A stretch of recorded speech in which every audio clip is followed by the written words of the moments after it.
welcome back to the show. I am so excited. Today, Aubree is joining me. Welcome to the show, Aubree. Thank you so much for having me. I'm really excited to chat today. I know. We were just talking before we got on. We're talking about family and kids, and it's just such an exciting time in our lives. And I know that I got into this business so I can attend to them and have that freedom and spend time with them. Can you tell us a little bit about your journey, who you serve, how you got here and doing what you're doing? Yeah. So similar reason, I started my business. I had started a variety of businesses. I was always looking for a way to work less outside of the home. I wanted to work. I needed to provide an income for my family. My husband's still in the school system. I was a former elementary teacher, so we were not raking in the dough by any means, and we had bills to pay, but I wanted to be able to have that flexible schedule. I loved being a mom. If you were to ask me from like very early on, what's your dream job? It was to be a mom. So I was like, what can allow me to be the mom I want to be, where I can be there for all the moments I didn't have to drop my kid off at daycare or the babysitter's house. I wanted to be there to like watch those milestones, but I also knew that I needed to make an income. So had tried a bunch of different things, and the shift really happened for me when I found freelancing. So becoming a virtual assistant.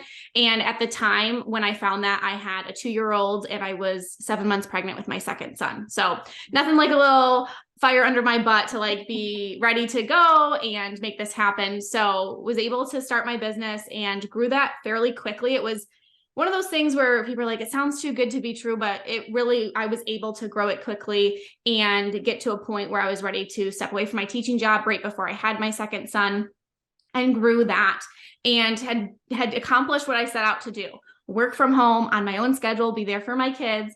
But I felt this tug on my heart. And I think it was the teacher that was in me of, well, I miss teaching, but I don't miss, working outside of the home and all the other things that go into teaching. How can I combine my love for teaching and this newfound world of online business? And so that's when I started my podcast, because I felt this is kind of a natural way for me to share about it, kind of like an online journal almost, just like what I had done and what had worked for me. And that naturally led to people asking me about like, okay, what is this freelancing thing? How can I get started? And so that's what I started teaching on, and have grown that business. Have had, thousands of students go through my courses and digital products of how to do that thing, how to work from home, make their own money from home, being that freelancer, that virtual assistant, so that they don't have to choose between their family and their finances. So that's a little bit about my background. I think honestly, that's the shortest I've ever told that story. I'm usually pretty long-winded when it comes to that. I love it. I love it. So now what are you doing now? Have you, okay.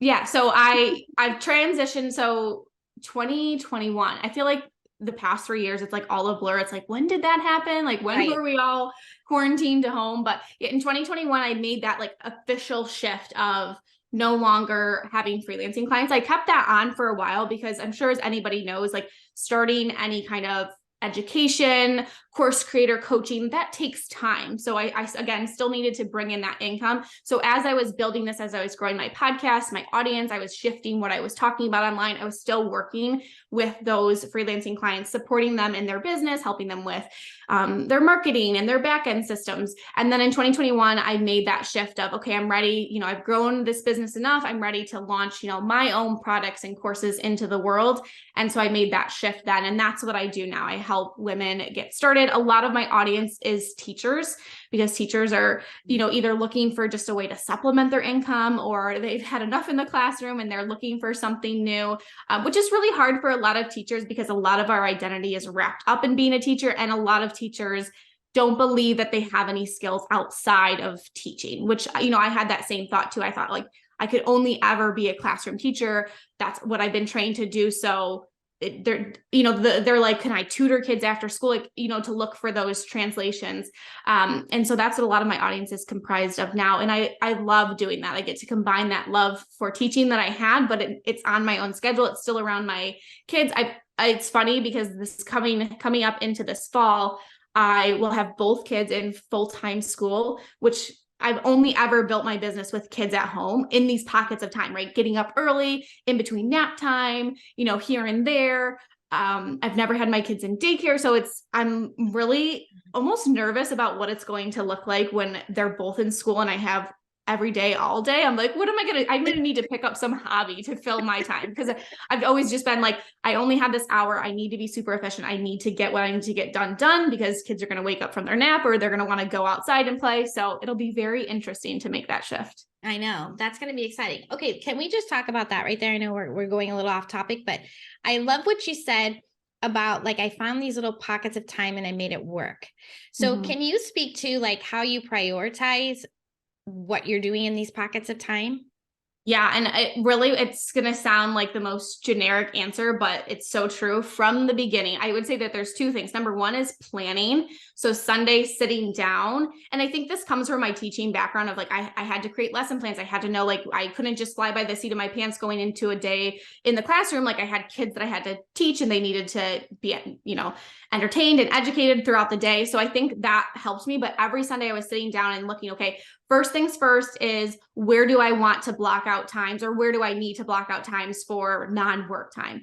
And then I was filling in all around there. So like, every day, especially when my kids were younger, it was like, okay, I know that from 12 to 2, this is nap time. Like that is a solid work window that I can count on. And so planning, number one. And number two, a big one was talking to my husband. And, a lot, I think, speaking from experience and having this trait, which, take it or leave it, but kind of wanting to be in that control of like, I want to do all the things and I want, I know how to prep the lunches and I know how to wash the dishes and I know how to fold the laundry and all these things that I usually did, being able to go to my husband and say like, hey, I can't take care of the kids, all day, every day, run this business and do all the things. I'm going to need some support, especially when I was getting my business off the ground. Of course, as my business has grown, I don't have to work as hard, as you do when you're starting to get something off the ground or when you're making that pivot.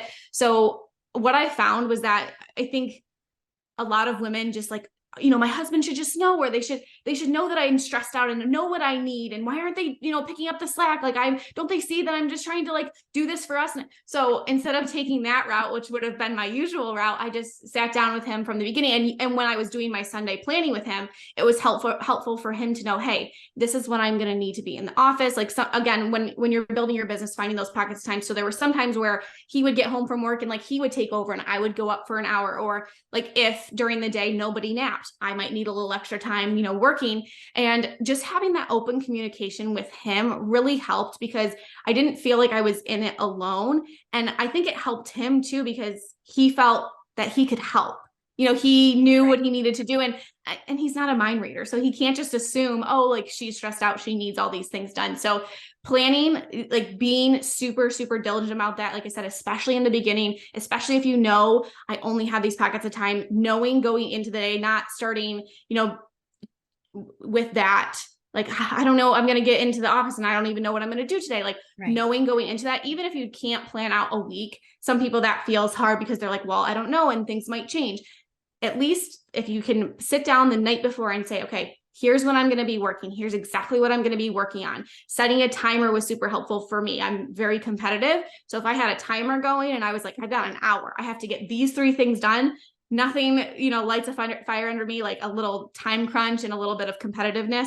So that was really helpful for me too. And just sticking with that plan and knowing that, okay, I would always view things in like 3-month chunks, especially like as my kids were growing and as I had a newborn, like this next 3 months, like this is how it's going to have to be. And after these 3 months, it's going to get a little bit easier and we're going to be able to change. And so even if things felt hard, like for me, waking up early was very hard. I'm not a morning person. I like sleeping in, and both of my boys were really good sleepers. So it was hard for me when I'm like, they're sleeping, like I should be sleeping. Isn't that the rule? When your baby sleeps, you sleep. Right. But waking up early was a solid 2-hour window of time where nobody needed me. My phone wasn't going off because nobody else was awake. That was such great time for me to get things done. And honestly, in the morning, I'm way more focused than I am at like 2 or 3 in the afternoon. I'm, my brain is foggy, I'm sluggish. So those were some things that really helped me in the beginning to stick to that plan, get things done in those small periods of time. I love that. Thank you so much for sharing. And when you said the mind reader, I'm like, my husband tells me that all the time.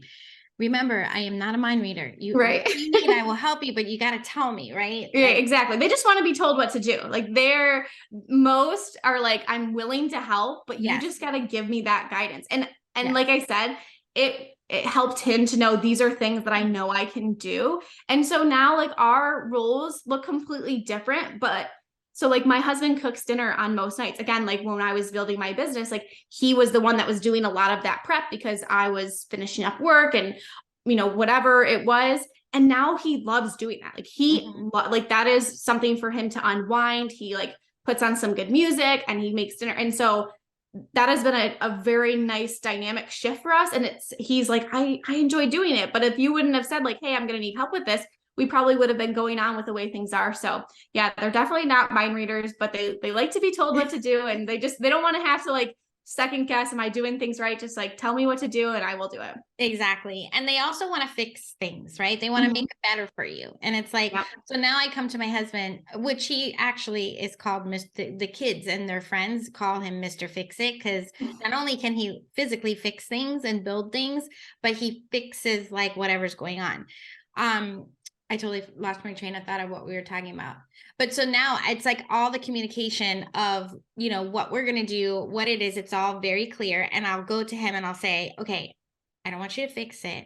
I just want you to listen. Right. So it's like, I have to even preempt it because I found myself like, no, stop. Like, because he would interrupt me in the talking, telling me ways of what he would do to fix something. I'm like, just stop. I just want to tell you, like, just listen. And if I don't preempt it, because his mind goes straight there, he'll be like, listen, and I'm like, just listen. Or yes, I'm looking for answers. It's so funny. Okay, so the real reason we're here today, because you talked about like how to market and things like that, of basically how business owners can use TikTok to reach new clients, right? And market their services really in a fun way that reflects our personality. Because let's just be real. Like there's a lot of times where we have like this imposter syndrome, or we're like, why would they go to me and not go to whoever that's, making millions of dollars or appear to be making millions of dollars. I just want to throw that out there. And it's like, what's going to make me different? And this is really, I think, a great place for you to stand out and show your uniqueness and, make that connection with someone. So can we start diving into that? And how did how did you start like TikTok? Yeah, I'm glad you asked, because I love sharing this story because it's very similar to a lot of people when they think about TikTok. So I was on TikTok. I downloaded TikTok at the beginning of the pandemic, 2020. I didn't really have a ton of time on my hands because like everybody was home and nobody, my husband was home. He was using my computer to do.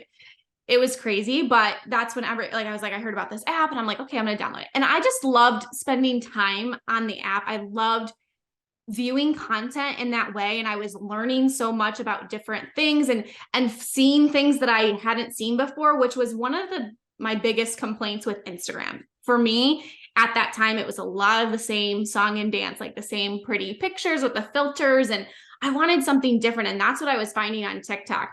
And I kept trying to talk myself up to post some content on here, like, make a video. And I would make a video and it would sit in my drafts and I would never post it. And finally, after 8 months of just being a consumer on the app, I was at a point where, and I'm sure if you're an entrepreneur, like you get this, where there's like really high highs and then there's lows where you're like, should I just burn my business to the ground? And I needed a spark to ignite my passion and my love and my drive for what I do again. So I was like, I'm going to start on TikTok. I'm going to see if this can help to maybe find a new audience that I wasn't finding on Instagram. I had a decent following on Instagram, but it was just, I wasn't getting new people in. I was just having these conversations with the same people, which is fine. It's a great way to cultivate that community. But I knew that, okay, if I want to grow my business, I have to grow my audience. And I had my podcast. So I had done a lot of different things. And I was like, I need to try something new. I love analogies. And so it's like, if you're working out and at first you're seeing like really great results because you're in a regimen, you have a routine, you're doing it consistently. And then after a while, like you start to hit a peak and you're very, stagnant.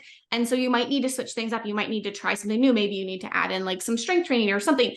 I'm not a fitness guru by any means, but like that's just like where my mind goes of like, okay, if I can relate it to something in real life, it will make sense to me. So that's when I started, I'm like, I'm going to try something new on TikTok. And I went into it with a time period because I wanted to make sure like I'm not just wasting time on this app if it's not going to convert. So I said 30 days.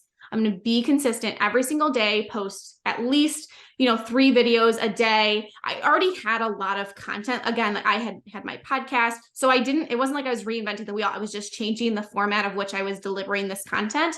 And I had been on the app for a while. So I had seen a lot of different styles of ways that people were presenting information and doing their videos. So 30-day experiment. And I was like, I'm just going to get started and give this my all, truly like go into it and not just like post for a couple days and like nothing's happening. So then I fall off.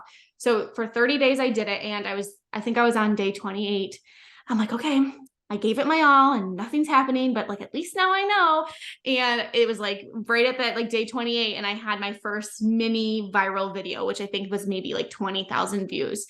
I was like, okay, well, like this is a sign, so I should keep going. So I just kept going. And what I found was that I wasn't finding on a lot of other platforms is the conversations that I was having with new people and how that was able to help me continue to create content. So I wasn't finding like I was getting into this creative rut because I would post a video and then people would have follow-up questions about that and they'd post that in the comments. Well, can you talk more about this?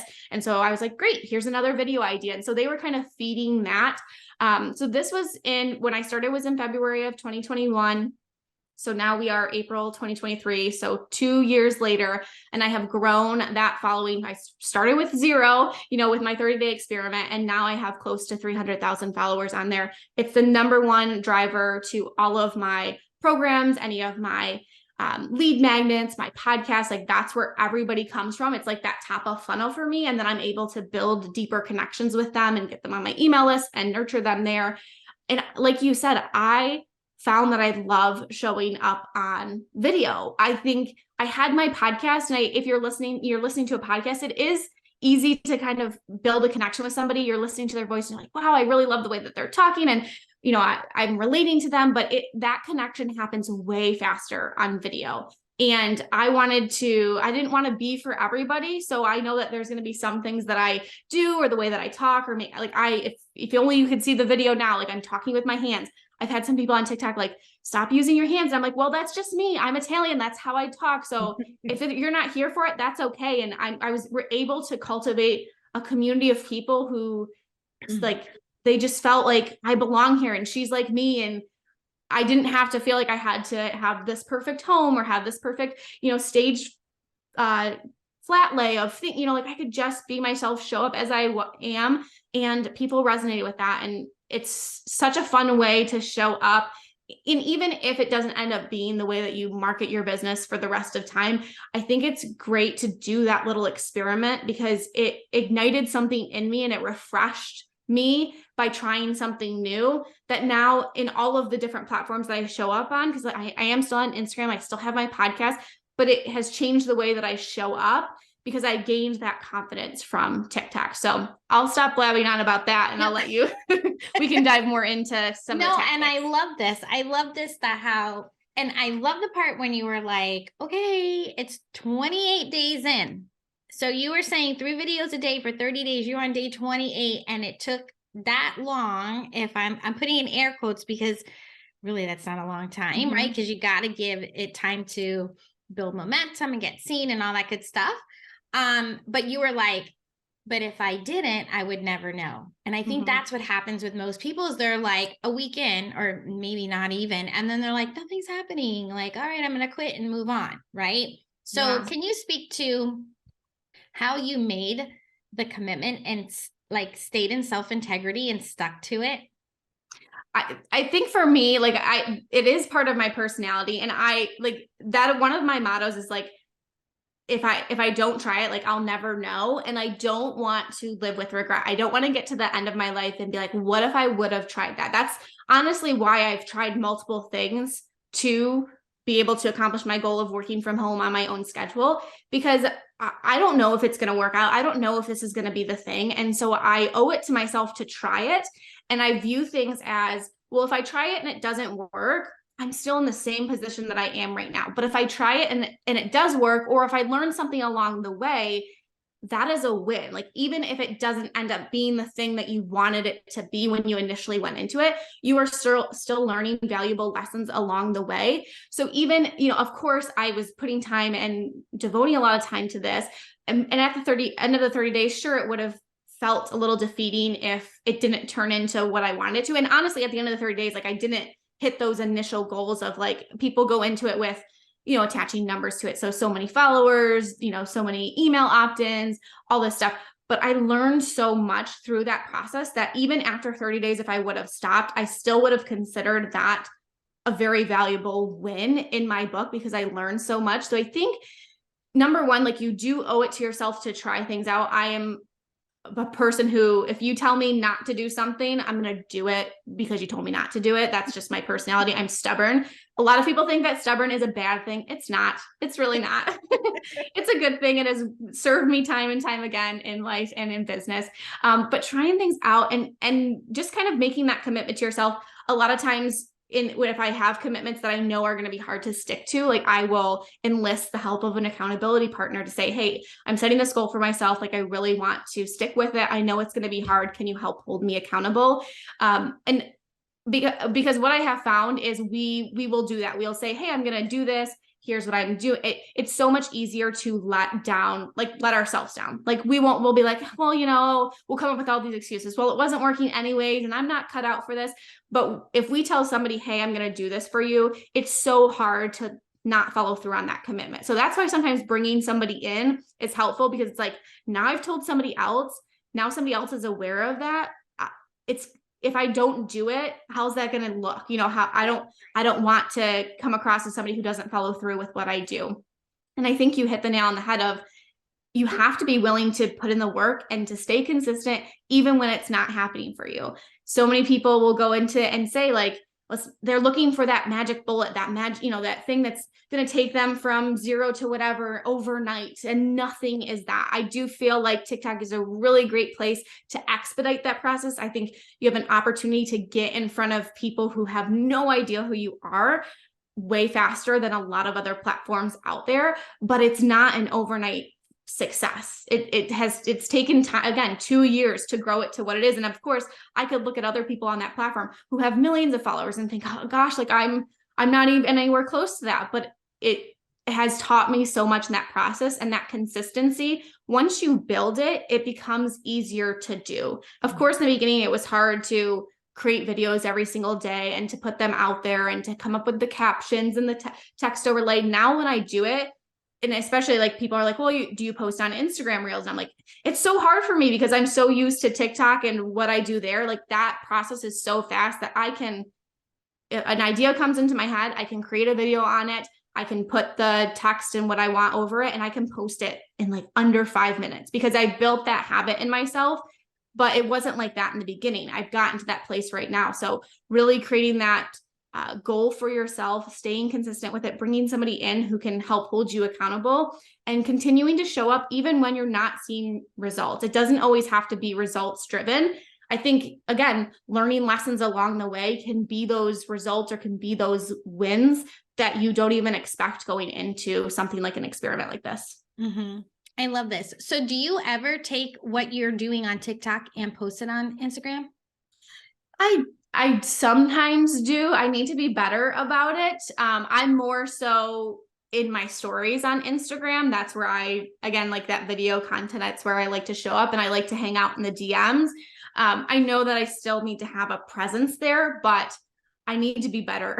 I need to be better about it. I got so jaded with Instagram and TikTok. Like, I have so much fun there, and it's even now still, like, even though Instagram has Reels, like, there's a very different culture on Instagram Mm-hmm. than there is on TikTok. I mean, both have their pros and cons, right? I feel like people are a little bit more vocal on TikTok. They will tell you what they think in the comments, where Instagram, they might be a little shy about that. They're not Right. going to come out and say, like, this sucked, or like, some of the videos that I did very early on, they had a lot of the dances, and I'm not a good dancer by any means, but that's something, like, if you came into my house and you like had a video camera, you would see me dancing consistently with my kids. I just enjoy doing it. It's fun for me. So that was something that was like, this is a way for me to show my personality, and I was having fun with it. And I had videos where people are on there being like, you should take some of that money that you made and invest in dance classes, or, so people will tell you what they think on TikTok, but yeah, I definitely need to get better about reposting that content. It's just, again, TikTok is working for me. So it's one of those things where it's like, don't fix what ain't broke type. Exactly. And it really speaks to the point that everybody's heard, like, find your place and go all in the one before you move over. And you just might find, that you're loving it. Right. Can you speak to, you said some people say, hey, go buy dance lessons. Because some people can be cruel, right? We all know that there's trolls. And if we allow it, and I think sometimes we're always struggling with our mindset in one place or the other. So if it's on a day where you're like, oh, I already felt bad, or, I felt, I didn't look so great or whatever, it like digs into those insecurities. How do you handle, like, you know what, that's okay, like, let it roll off? Or did you go through a thing where it's like, they're being so my first instinct is I want to clap back because I'm a little feisty. But what I will say is, out of, I don't know how many videos I've posted at this point, only a handful of them have had some really negative things. And honestly, negative it's all relative, right? I will say the one video that I had it was my most viral video. It was a dancing video, which maybe that's why people are watching it, to make fun of me. It did make me very sad because I did get some negative comments on that. And I'm very sure in who I am. Like, I know who I am. Even when people question my character, I think that hurts me more when people question my character, as opposed to like, you look weird, or like your dance moves are bad. Because I feel very certain in who I am, and I pride myself in my character. So it does bother me. I won't say, I won't lie and say that it doesn't, but I am at a place in my life where I know that the people who are commenting that, like, they don't even know me. So I know that what they're saying, like, there's no truth or any weight in that. But it did make me very sad, because I think there's some kids on here who are trying, like, they have that entrepreneur gene in them, and they're really trying to take off, and they're using this platform, which is a really great platform to organically grow their business. And that there's people on there who will say those things. And when you're a kid, you aren't sure of who you are. You are kind of going through that, those weird phases maybe, or you're questioning who you are. And maybe you don't have a supportive system. Like, I would go to my husband and say, like, can you believe this person said that? And of course, he's validating me and reassuring me, of course, that's not true, and that's not who you are. And, they don't know you. But for some kids out there, or even just anybody out there who doesn't have that support system, it is hard, and it can feel intimidating. So there are ways that you can filter some of those things out. You can set up filters of, like, I don't want to see comments that use these words or talk about these things, if that is something that's really triggering for you. And it really truly is hard to ignore them, because I feel like that's what helped my community grow on TikTok and my follower count grow on TikTok, is I was communicating with people in the comments. I was responding to people. So they didn't just feel like, oh, she just is putting out this content, like, it's the Aubree show, and we're not, like, I wanted people to feel like, hey, like, I do care about what you say, and I do want to support you, and I want to create content that actually serves you.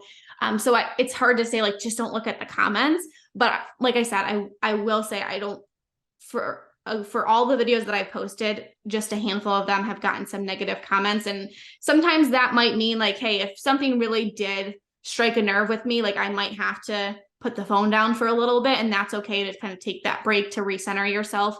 But I wouldn't let that hold you back, because if you know who you are, if you know what your intentions are, nothing that people can say really, like, they don't know. They're only seeing a small glimpse of you. Even the people that we view on TikTok or on Instagram, and we might think, oh, their life is so perfect, and they have this perfect marriage and these perfect kids, and nothing ever goes wrong. Like, we are only seeing a small glimpse. And also, people show you what they want you to see, right? Like, a lot of people don't show you the messy and the raw and everything like that, but that's just the internet too. So I would say it hasn't been as big of a challenge as I thought it was going to be. And even when those negative comments came, most of the time I let them roll off my shoulder. Some of the times I do give a little bit of a zing back, but that's just me. Okay, let's circle back to the 3 videos a day. So you mentioned that you had content already prepared. So did you take that content and turn it into a TikTok, or how can you walk us through what that looked like? Yeah, so I started in February of 2021. So at that time, I had already had my podcast for 2 years. So I was already I was creating that long form content, which I do believe, even if you are starting on TikTok, like you should have some longer form content, whether that's podcasting, whether that's YouTube, whether that's blogging, something where you are creating that longer form content for people to go deeper with you. Because TikTok is, I mean, they are, I think, now starting to want people to be more longer form content. But when I was getting started, it was very much like 30 seconds or less. Like you got to get your point across, you got to teach somebody something. So I think for me, what was helpful is I don't need to give everything away in one TikTok video. I can take my longer podcast where maybe I went over 5 points or gave 5 tips. I can create a video on each one of those tips. And even from those tips, I can go in more depth. Like I can give just like the tip of the iceberg, and then I can say like, let me know what questions you have about this, or was this helpful for you? Let me know in the comments. And then people again from the comments would say like, well, what would you do in this situation? Or so they were kind of keeping that content wheel for me going, because they would have follow-up questions and they would ask something that, oh, I haven't even covered this. So not only was my podcast and my longer form content helping to create videos on TikTok, but then people were asking questions or commenting things. And then that was like, oh, I haven't even covered that on my podcast. There's only so much that I can go into in a 30-second TikTok video or even a minute TikTok video. I'm going to touch on it in a TikTok video and then say, hey, if you want to learn more about this topic, I created a whole podcast episode on it. So it was this nice cycle of, I had all, I don't know at the time how many episodes I had, probably 100 episodes on my podcast of like, I've already done all the legwork. I've already done everything over there. So now I just got to reformat it. And now here people are giving me more ideas of things, or because I'm creating in this different way, I'm thinking of other ideas of now I can create longer content. Because again, TikTok is that quick hit, and obviously it's great to have close to 300,000 followers on there, but that means nothing if TikTok goes away tomorrow. So how can I get them from this platform to everything else that I have? How can I get them on my email list? So I was constantly from there pointing people, hey, like I went more in depth in this on a podcast episode. Go check out my podcast. Or, on my podcast, hey, like, I'm on TikTok now, which took me a while to say because I was nervous, that people had some thoughts about like TikTok, and isn't it just an app for kids and dancing? So that's what really helped me, was already having that bank. But even if you don't have that longer form content to help you to jumpstart it, I would just take some time to brainstorm, because like you mentioned, it does take time. No matter what platform that you're on, it takes time for your content to start getting pushed out, for the algorithm to figure out who does this content need to be for, who do we need to put this in front of. And then also, once your videos do start taking off, you want people to come to your profile, obviously, because you want them to see what you're all about. You want them to give you a follow. You want to have content there for them to binge. So if they like your first video, they're going to come and see, okay, like what else does she have? They're going to watch a couple of your videos and say like, oh my gosh, this is great. I want more. They're going to give you that follow. So it is helpful to have that bank of ideas of like, these are all the topics. These are things that people are searching for. These are things that people are asking me for. Have that bank of ideas so that you can create a good amount of content in the beginning, because it is going to take some time, and you don't have to start out with 3 videos a day. I would pick 1 video a day. Start small. I set a goal for myself. I usually bite off a little bit more than I can chew. That's just my personality. But start out with a video a day and get consistent with that. And then if you feel like, hey, this is going good, okay, let's add a second video a day. Start small, stay consistent, and then you can build that over time. I love this. So I just want to clarify, is that you didn't just take a clip of your podcast. You said, okay, what was the point? All right, like the tip number 1, and then you did an actual audio to it or whatever, and you created it separately. So yeah. Like, I feel like now, like the old school repurposing was like, okay, let's just cut it all up into pieces and then post it. Now it's like, we actually have to do something a little bit different just to kind of mix it up. So when you're creating these videos, like, what do you suggest? Is it like face to camera? Like, how do we find trending audio? Like, what's something easy that we can just kind of kick it off with from there? I would say a ratio of one talking video to one trending audio. And you're going to find what works for you. Like you might, I love voiceovers.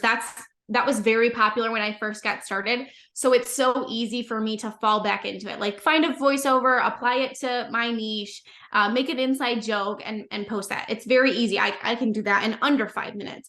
The face to camera videos do take a little bit more thought. You want to make sure that, especially if you're talking, you want to make sure that you have a solid hook to get somebody to actually continue watching, because people are scrolling, like their thumb is moving so fast. So you want to either have a spoken hook or text on the screen to get somebody to stop. And there's also like, you can take your phone and like bring it, move it in fast, anything that's going to stop somebody's scroll or like catch their eye.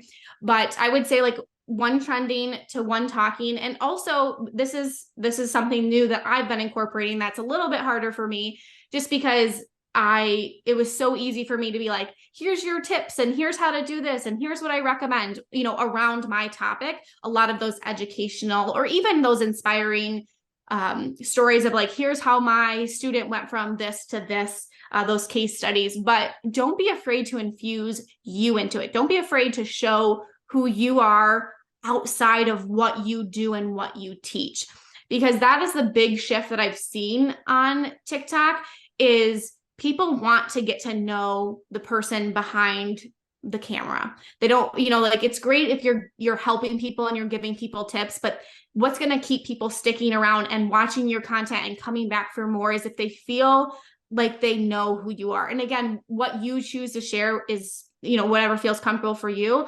I don't share a ton of my kids on there. I do some clips, but that's one of those things where, my mama bear instincts come out and I'm like, what are people really going to do if they have videos of my kids and all that stuff? But that is a big part of who I am. It's, it's a majority of who I am is my family and my kids. So finding ways that feel comfortable for you to share things or just doing the mundane things that you would normally do. I don't apply a ton of makeup, but if I'm getting ready and putting makeup on, I can put my camera in front of me and talk and share a story, share something relatable, doing things that I already have to do so that I find a way to fit it into my normal routine, as opposed to, oh, I got to create this video for TikTok. And I feel like I have any time, or if I'm making my kids lunch, like I can do that there. So, one talking video, one trending audio is a good ratio to start. I would say it's easy to get sucked into the trending audio. And I still feel like Instagram is very much like find that trending audio and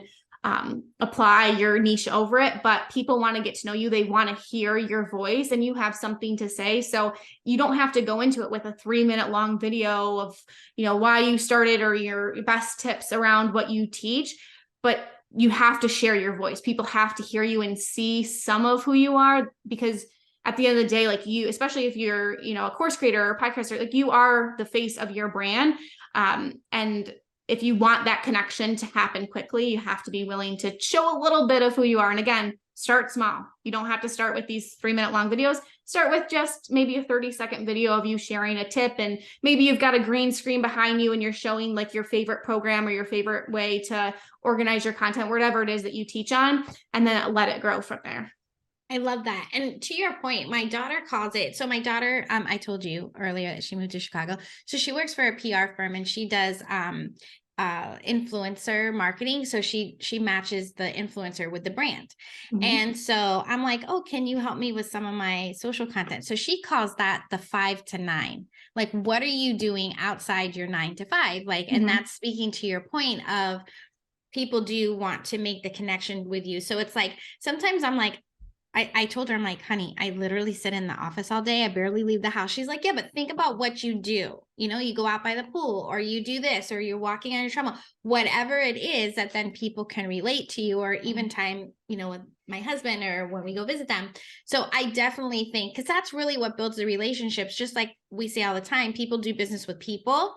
Mm-hmm. And then it goes back to why am I going to work with you versus the competitor, right? So if I'm showing that and it's like, hey, we have the kids the same age, or, oh, I like her. I mean, even to the point of I like her style. I remember that I signed up for something with somebody because we spoke very similar. Like our slang was very similar. And I'm like, oh, they're going to get me because we talk just alike. You know what I'm saying? So it was like, I made a buying decision based on that because I'm like, oh, Right. our personalities are, is there anything else that you would say, like right now, if we were going to get started, or maybe we like dabbled and we wanted to go all in, that there's, something that we should do other than what you told us? Yeah. And I want to touch on one thing before I share my like final thought. I'm going through this now too, because I have the same thoughts. I like tell myself, I'm like, my life is not that interesting. Like, I don't do anything crazy. Like I'm a mom, but people, they relate to that. Anytime especially like I'll do this on Instagram too, like yesterday, I'm getting into making bread. This is like my new hobby. And so I started a sourdough starter, and I posted a picture of my sourdough starter, and I was like, who has done this before and can encourage me that I'm like on the right path? And it started so many conversations. And of course, like that opened the door. And I've had people who like, I post something online, it has nothing to do with my business, and they started talking to me about it. And because that door is open, they're like, hey, I've been meaning to ask you about your program, or I would love to. Like, sometimes people just need that like easy way to get in, to have a conversation that doesn't feel like I'm asking you this big crazy question, or I want to know how to purchase your program. Like, they just need something to feel that like, hey, we are on the same page, or even like, hey, I can help you with your sourdough starter, and now that I've talked to you about that, like now I want to enroll in your course, or I want to learn more from you. So again, this has been a huge struggle for me, because TikTok has evolved from when I started. It's very different. If you scroll back to the beginning of my content, like it is a very different platform now. So I'm having to kind of retrain myself in what I do and how I show up. So it's a learning curve. So be open to that. Be open to like I said from the beginning, be open to experimenting, be open to being that like newer student and trying something new. One thing that I mentioned in the beginning of my story that helped me is I was on the platform for 8 months before I got started. So I didn't, and some people might be different. Some people might be like, I need to like download it now and start posting, or I will never do this.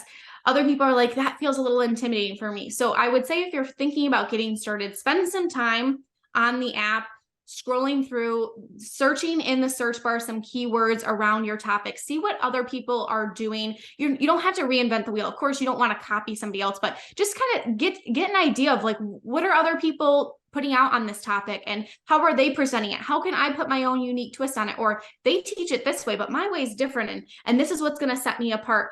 I would say with this, if you're, doing this kind of research phase, set a time period on it, right? Because you could get into it where you're on there for 8 months and you're like, I heard that episode with Aubree and she told me to get started, and here I am 8 months later still. So set a time frame. Give yourself a week to do that research phase, to start to get that list of ideas of here's the videos that I'm going to do. If you need to get as, diligent as, here's my schedule, here's the videos that I'm creating, here's when I'm batching them out. You don't have to record every single day. Like I would record a bunch of videos and know, okay, these are my videos for the next 5 days. And I would slowly release them, so I didn't have to constantly be recording in front of the camera. And if you're somebody who you're like, well, I want to look presentable, or depending on what your niche is, like you don't want to just roll out of bed and create content, like that might make more sense for you to, hey, I'm going to do my hair and makeup this day, and then I'm just going to change my outfit and flip through those different tops. And then I have my video content. So start small, stay consistent, do some research on the app. Like I said, it's still very different. Even if you're like, I've been creating reels on Instagram. One thing that I always see is my husband is not on TikTok. He's on Instagram. So he will send me Instagram reels, and I've already seen the video on TikTok probably 3 weeks ago, because it usually things trend on, or like people are talking about them on TikTok first, and then it filters over into Instagram. So I'm like, yeah, like that's so 27 seconds ago. So I think spending some time on TikTok to get a feel for that that style, and just even figuring out like, how do I want to do it? There's so many different ways that you can present your content. You can be all you. I have people who are there like, I don't even do any trending sounds. Like, that's not me. I just want to talk to camera. Like, that works. And then there's other people who, do green screen or do, again, I'm into sourdough. So like, there are people who just have the videos of them making the sourdough, and then they're doing a voiceover talking about something. It's not even really of their face. So there's so many different ways that you can do this. So get on the app, do some research, start to figure out what your plan of attack is going to be. Pick a day when you're going to get started, and then set your goal for yourself and give it 30 days. Everybody can do that. Yeah. I love that. I really love that, because it's true. It's something a little scary. And I want to just, before we move on to your point of the bread making, is because sometimes people think, oh, she can do it because she blah, blah, blah, whatever, fill in the blank, right? However, it's showing that you're a real person just like them. Mm-hmm. And a lot of times I think that's the gap with something. They see something so produced, or look at her showing up on TikTok. I can never do.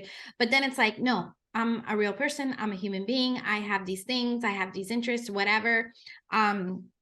So I do think that goes a long way. So thank you for giving that, like, maybe we all don't make bread, but whatever our thing is that we're doing, right, mm-hmm. is kind of cool, and how we can share that.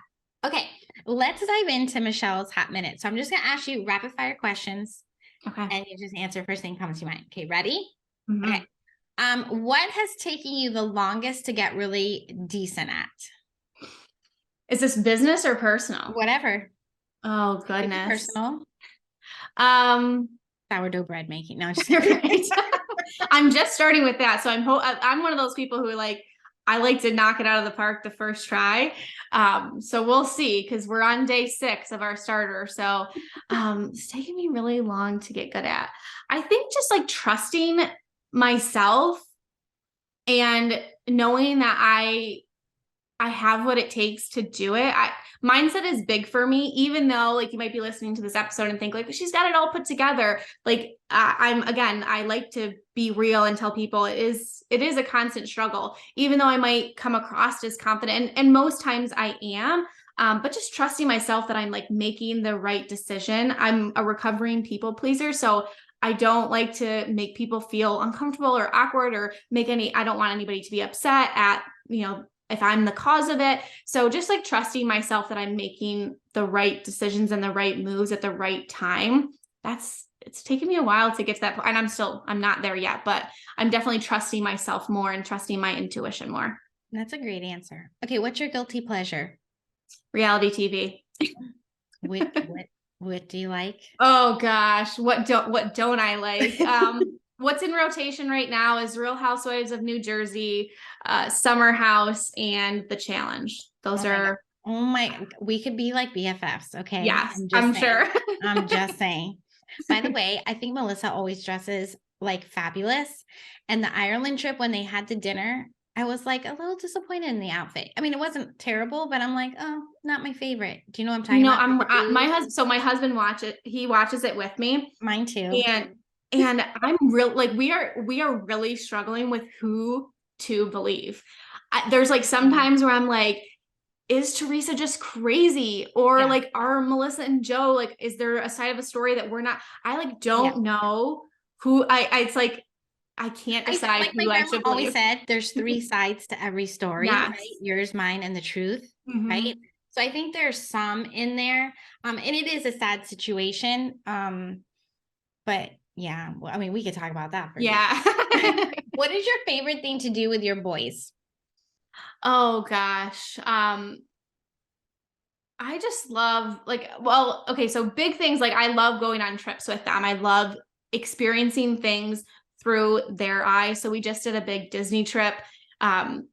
It's just so I feel like I'm a kid at heart. I'm the one that's running to the rides with them. My dad is very much like that too. My mom could not stand rides, and my dad's come on, let's keep. So I just love going on trips with them. But even just the mundane, I love snuggling on the couch with them. Like I said, my youngest is getting ready to go to pre-K next year, and Wednesdays and Fridays are his days at home with me, and that's really I don't do a ton of work on those days. And we're sitting, we're eating lunch together, and I'm what am I gonna do next year when I don't have you? you here with me? So just like the mundane, just like having lunch together and being able to go and pick them up from school. As a teacher, like if I wasn't teaching at the same school, like I wouldn't be able to like just go pick them up right at the end of the day. So just the simple things that I think, I don't want to say a lot of people take them for granted, but just the mundane of being there with them and just being able to spend time with them and being able to experience things with them that I wouldn't be able to do if I had a traditional job. I love that. That was so much fun. Thank you so Yeah. much, Aubree, for coming on the show today. Yeah, thanks for having me. Yeah, this is exciting. Okay, so can you tell everybody where to find you? Yeah, well, of course you can find me on TikTok. It took me, what's funny is it took me a while to be able to say like I'm on TikTok because I created this space of like this is my safe space over here. Nobody knows that I'm on TikTok yet, but yes, come find me on TikTok. It's my name at Aubree Malick. Same with Instagram. I like to, like I said, hang out in the DM, so feel free to send me a DM over there. And my website is aubreemalick.com. You can check out all the stuff that I have to offer, any of the free stuff. And my podcast is called Freelancer to CEO. And we'll be having Michelle on the podcast too. So you can definitely come check out that episode as well. So exciting. Thank you again so much. Yeah, thanks for having me. All right. Well, there you have it. Definitely go check out Aubree. I'll drop everywhere that you can find her in the show notes. I hope you enjoyed the show. And until next time, let's grow your business together.